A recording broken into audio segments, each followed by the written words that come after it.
It's also what sets your story in motion and what gives rise to your protagonist's overarching story goal. So from this moment on, your protagonist will be trying to achieve something specific that they think will bring happiness or success or validation or whatever they think they need in order to restore balance to their life. Welcome to the Fiction Writing Made Easy podcast. My name is Savannah Gilbo, and I'm here to help you write a story that works. I want to prove to you that writing a novel doesn't have to be overwhelming. So each week, I'll bring you a brand new episode with simple, actionable, and step-by-step strategies that you can implement in your writing right away. So whether you're brand new to writing or more of a seasoned author looking to improve your craft, this podcast is for you. So pick up a pen and let's get started. In today's episode, we're going to talk about crafting a great inciting incident for your story. You might know this story moment as the call to adventure if you're a fan of the hero's journey method, or maybe the catalyst if you prefer Save the Cat. But for today's episode, we're going to refer to it as the inciting incident to keep things simple.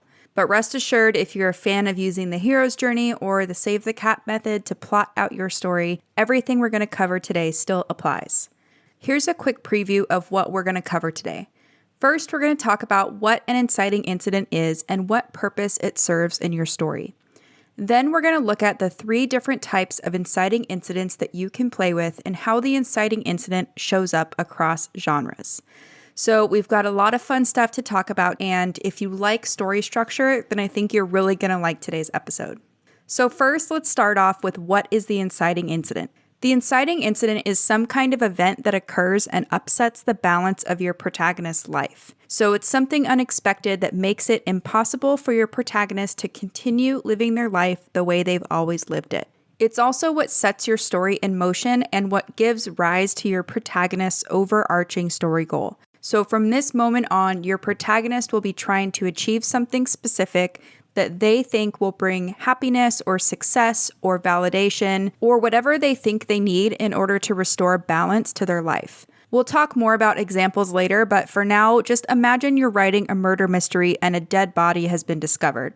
So this would be the inciting incident that throws life out of balance. So in order to restore balance or in order to bring justice to this dead person and their family, the detective must find out who done it by following the clues and solving the case. The inciting incident is also what raises a specific question in your reader's mind that they won't find the answer to until the very end of the story at your story's climax. So the inciting incident asks a question and the climax of your story answers it. Using our example of the murder mystery, the inciting incident asks who done it or who killed this dead body, and the detective answers this question in the climax when they eventually unveil the identity of the murderer and bring him or her to justice. So in this way, the inciting incident is also what puts the protagonist and the antagonist at odds with each other. So in our example, the detective wants to solve the case while the antagonist wants their identity to remain hidden. So it's this moment that ignites the central conflict of your story too. And because of all that, you can probably see just how important it is to nail the inciting incident of your story, right? But luckily, we can break it down piece by piece so it's less overwhelming and so that you have all the tools needed to write a great inciting incident. So with that in mind, let's now talk about where the inciting incident usually occurs in your global story. The inciting incident of your global story should occur somewhere around the 12% mark. So if the first act typically represents about 25% of the total story, then that means your inciting incident would occur about halfway through the first act or the beginning of your story. And this placement is important because it will allow you to properly introduce your characters so that readers can sympathize with and latch onto them before the global inciting incident arrives and completely changes things for better or worse. Now you might be wondering, what if my global inciting incident comes earlier or later than the 12% mark? If your global inciting incident occurs too early in the story, then it's likely that you haven't given your reader enough time to connect with your protagonist and the world they live in. And if that's the case, then you risk confusing your reader and preventing them from adequately sympathizing with your protagonist. On the other hand, if the global inciting incident of your story occurs too late, then you're going to need a strong reason for delaying it. And that's because readers expect there to be something that triggers the protagonist to act. So if you choose to delay the inciting incident of your global story beyond that 12 to 15% mark, then you're going to want to make sure to add in subplots with inciting incidents that occur earlier to keep the reader properly engaged in the story. So now that we know what an inciting incident is and where it typically occurs in the story, let's talk about the 3 types of inciting incidents. The first type of inciting incident is called the causal inciting incident. The causal inciting incident is a result of a choice made by either your protagonist or by someone with the power to make a decision on behalf of your protagonist. So either way, it's this choice that upsets the balance of your protagonist's life for better or for worse. A good example of this is in Bridget Jones's Diary when Bridget meets Mark Darcy at her mother's turkey curry buffet party and makes a fool of herself. It's a causal inciting incident because Bridget's mother chooses to introduce Bridget to Mark, and Bridget chooses to try her hand at flirting with him. The second type of inciting incident is a coincidental inciting incident. A coincidental inciting incident is when something unexpected or accidental happens. So it's a random event that occurs and then throws the protagonist's life out of balance. A good example of this is in Harry Potter and the Sorcerer's Stone when Harry finds out that he's a wizard and he's been accepted into Hogwarts School of Witchcraft and Wizardry. It's a coincidental inciting incident because it's completely unexpected and it changes how Harry views himself and what he knows about his parents' death, and it alters his path forward in life. The third type of inciting incident is the ambiguous inciting incident. The ambiguous inciting incident could either be causal or coincidental, but the reader doesn't know for sure until the end of the story. So a good example of this is in Fight Club when the narrator comes home to find that his apartment has been blown up. So it's an ambiguous inciting incident because we don't know whether the apartment was blown up by accident or if someone caused the explosion until the very end of the movie.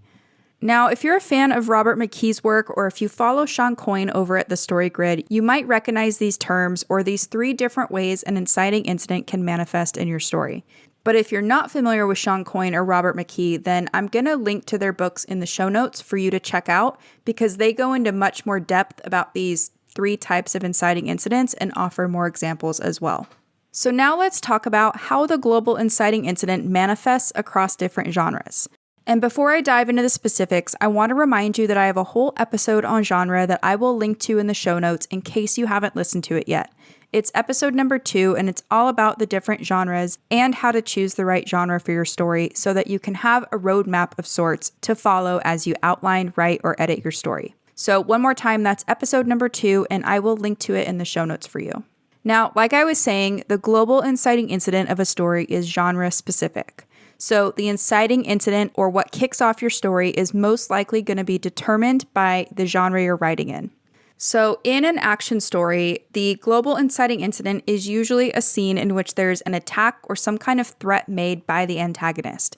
A good example of this is in The Hunger Games when Katniss's younger sister Prim is chosen as the female participant in this year's Hunger Games. And if you've ever read the book or seen the movie, you know that Katniss's number 1 goal at the start of the story is to keep her family and especially her sister Prim safe. So you can see how this kind of acts as the attack or the threat on her family's safety that's made by the capital or the antagonist of the story. In a mystery or crime story, the global inciting incident is usually a scene in which a crime has been discovered and the victim of that crime is identified. A good example of this is in The Murder of Roger Ackroyd by Agatha Christie. So the inciting incident of this story is when they find Roger Ackroyd's dead body in the study. In a horror story, the global inciting incident is a scene in which there's some kind of attack or threat made by the monster or the antagonist. So similar to what we talked about earlier in the action genre. A good example of this is in the movie Alien when Kane is attacked by an alien life form while exploring the planet. So that's a direct attack made by the antagonist. In a performance story, the global inciting incident is usually a scene in which the protagonist is presented with an opportunity to perform or some kind of challenge to perform. So in the movie Billy Elliot, the inciting incident is when Mrs. Wilkinson, the dance teacher, gives Billy ballet shoes and asks him to join her class. So that's his first real opportunity to perform in front of others. In romance novels, the global inciting incident is usually a scene in which the lovers first meet. So it's where your two individual characters meet each other or appear on the page together for the first time. An example of this is in Bridget Jones's Diary when Bridget Jones meets Mark Darcy at her mother's annual turkey curry buffet party. And like we talked about earlier, this is the scene that raises the question that readers are going to be tracking throughout the entire story. So the question here is, will Bridget and Mark get together by the end of the story or not? In a society story, the global inciting incident is usually a scene in which there's some kind of threat to the reigning power. So in the movie Dead Poets Society, the global inciting incident is when Mr. Keating encourages the boys to seize the day. So he challenges the boys to look beyond Welton's 4 pillars and to just really start making a life of their own. In a thriller story, the global inciting incident is usually a scene in which some kind of crime is discovered and the victims are identified. And this is kind of like what we talked about earlier in the mystery and crime genre, but most of the time in a thriller, there's this element of wanting to stop the bad guy before he or she can commit any further crimes. So a good example of this is in The Silence of the Lambs when Buffalo Bill kidnaps the senator's daughter, and because he's a known serial killer, the FBI and Clarice Starling realize that they only have a certain number of days to save her. So the question that gets raised here is, will the FBI and Clarice successfully save the senator's daughter and stop Buffalo Bill or not? In a war story, the global inciting incident is usually a scene in which there's an attack or some kind of threat made by the opposing forces. A good example of this is in the movie The Hurt Locker when Staff Sergeant Thompson dies in a roadside bomb explosion. So this is that initial attack that kicks off the whole story. In the morality genre, the global inciting incident is a scene in which something happens that challenges the protagonist's morals. So a good example of this is in the movie Kramer versus Kramer when Ted Kramer finds out that his wife is leaving him and that he now has to raise his son, and that's going to interfere with his high-pressure job in advertising. So this is what challenges Ted Kramer's morals. Is he going to do the right thing or the wrong thing? In a status story, the global inciting incident is usually a scene in which something challenges the protagonist's status quo and or threatens their position. So a good example of this one is in the movie Gladiator when Marcus Aurelius says he wants Maximus to succeed him as the Lord Protector of Rome after he dies. So this challenges Maximus's position and the status quo of his life, right? Like he doesn't necessarily want this role, but Marcus Aurelius really wants him to take over for him when he dies. In a worldview story, the global inciting incident is usually a scene in which something or someone challenges the protagonist's black and white view of the world. So something challenges the protagonist's worldview. A good example of this is in Harry Potter and the Sorcerer's Stone when Hagrid shows up and tells Harry that he's a wizard and that he gets to go to Hogwarts School for Witchcraft and Wizardry. This is also where Harry learns that his parents weren't killed in a car accident like he'd always been told and that they were actually murdered. So all of this definitely poses a threat or challenges Harry's worldview. Now, if you've seen any of these movies or read any of these books, you can probably see why these moments are the catalyst for change in the protagonist's life, right? If we just drill down into the Hunger Games, when Katniss's younger sister Prim is chosen as District 12's female tribute, we can get an immediate sense of how this just throws Katniss's life off balance. So if nobody from Katniss's family was chosen for the Hunger Games, then life would have continued on as normal. But when Prim is chosen during the reaping, it forces Katniss into action. She knows that Prim will never survive the Hunger Games, and so she decides to volunteer as tribute in Prim's place. The story is now set in motion, and Katniss's life is never going to be the same again. At the end of this inciting incident scene, the reader is left wondering, what is the Hunger Games going to be like for Katniss? Is she going to survive, or is she going to be one of the unfortunate ones who doesn't make it out alive? And for the final example, we can drill down into Harry Potter and the Sorcerer's Stone when Harry finds out that he's a wizard and he's been accepted into Hogwarts School of Witchcraft and Wizardry. So this works as the global inciting incident because up until this point, Harry's uncle has been preventing him from receiving his Hogwarts acceptance letter. Harry knows something's up, but it's not until Hagrid shows up and tells Harry that he's been accepted into Hogwarts that everything changes. And within this scene, Hagrid also tells Harry the truth about how his parents were murdered, which changes how Harry views himself and his past. At the end of this scene, the reader is left wondering, is Harry gonna go to Hogwarts? And then what will this magical school be like? Is Harry going to fit in or is he not going to fit in? And who is Voldemort? Why has Harry been kept in the dark about his past for 11 years? So hopefully you can see that in each of the examples, it's this global inciting incident that really kicks off the story and sets everything into motion. And it's important to be aware of the typical inciting incident of your chosen genre, because if you don't deliver the type of inciting incident that readers are expecting, they're likely going to feel something's off, or they're just not going to be as intrigued or interested as you want them to be, which could result in them putting your book to the side and picking up something else to read. The other thing here is that it just makes it harder for you to write a story if you're not familiar with how stories in your genre typically start. So it's just not ideal. Like I mentioned, it's just really important to be at least aware of what these inciting incidents by genre are, and then it's up to you to figure out how to deliver these in a kind of new and unexpected way. And that's it for today's episode, all about creating a great inciting incident for your story. So let's quickly recap some of the key points of today's episode. Number 1, the inciting incident is some kind of event that occurs and upsets the balance of your protagonist's life. So it's something that happens that makes it impossible for your protagonist to continue living their life the way they've always lived it. You can have a causal inciting incident, which is the result of a choice made by either the protagonist or by someone with the power to make a decision on behalf of the protagonist.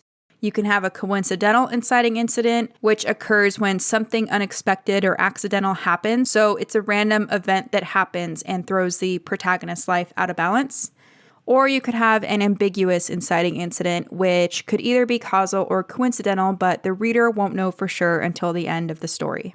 Key point number 2 is that the inciting incident is also what sets your story into motion and gives rise to your protagonist's overarching story goal. So from the moment the inciting incident occurs, your protagonist is going to be trying to achieve something specific that they think will bring them happiness or success or validation or whatever they think they need in order to restore balance to their life.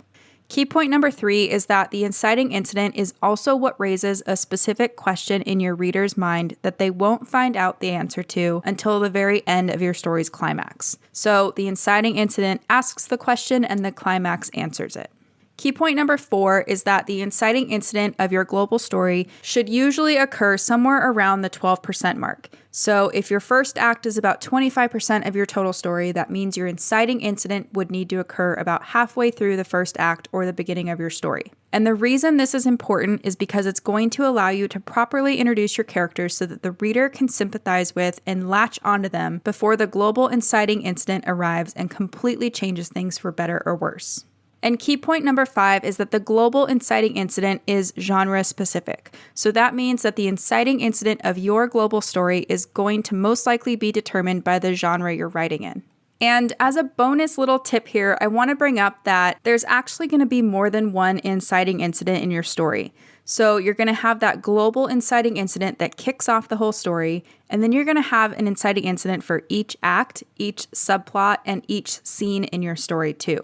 And this is good to know because in each unit of your story, so in every act, every subplot, every scene, you need to show some kind of change. And the inciting incident is going to be the catalyst for this change. So it's the event that sets things in motion, whether it's in your global story, in one of your scenes, or in one of your acts.